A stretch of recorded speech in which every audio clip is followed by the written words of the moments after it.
Subject name Modern Web Applications, Class 3rd Year CSBS, 6th semester, Unit 1, Topic Tiered Architecture. 3-tier architecture. The common type of multi-tier architecture in distributed system is a 3-tier client-server architecture.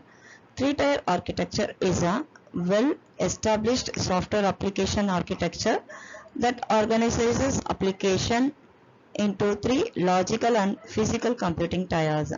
That is, first one is a presentation tier or client tier, or we can call it as a user interface. The second type is a application tier or a logical tier where the data is processed. And then third type is a data tier where the data associated with the application.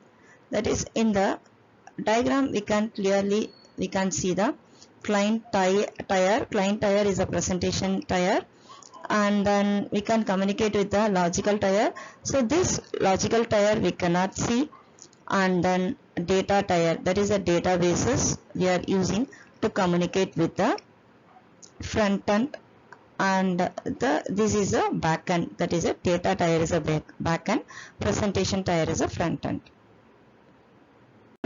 Presentation tier, it is a topmost tier. This is a user interface, so which is a request from the client and displays the information to the client, which is communicated to other tiers using the web browser, and it gives the output to the browser. We can use to develop a presentation tier HTML, CSS, JavaScript. So these are the languages as a client side.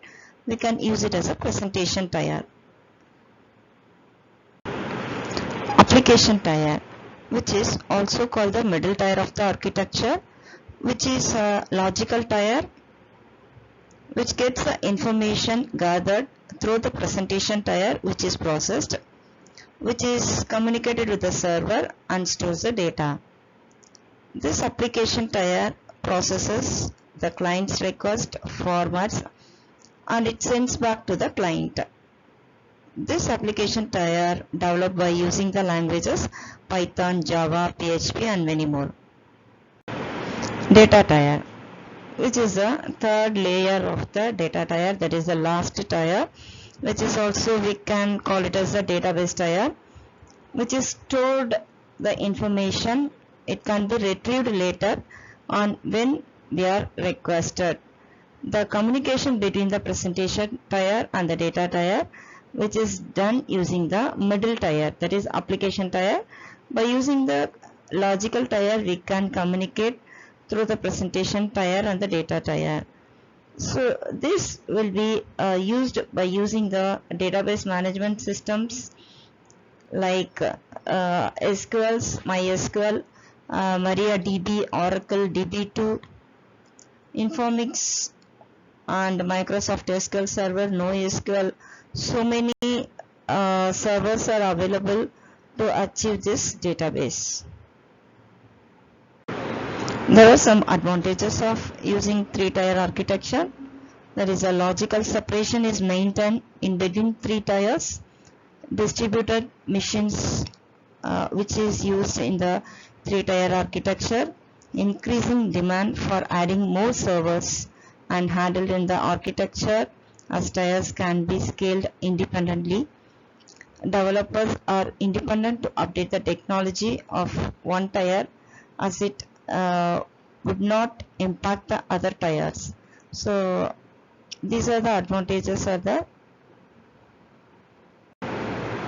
and reliability is improved when the independence of the tiers, which is issued one tier would not affect the other one. That is, we can do any changes in any applications, that is any tiers in the three tiers we can do any changes. It will not affect the other tier architecture. That is one more advantage. Programmer can easily maintain the database, that is it is separated from the presentation layer, so we can easily maintain it. And then if you want to do any changes regarding the business or application logic, we can do it. That is not impact the presentation code and code base. And then a load is balanced as a presentation tier task that is separated from the server of the data tier. Security is also improved by using the database tier. Using the three-tier architecture, disadvantages also there. The presentation tier cannot communicate directly with the database tier, and then complexity also increasing while using the tiers of architecture. Suppose number of resources as code base, presentation code and application code, so these are the things will be maintained separately. Thank you.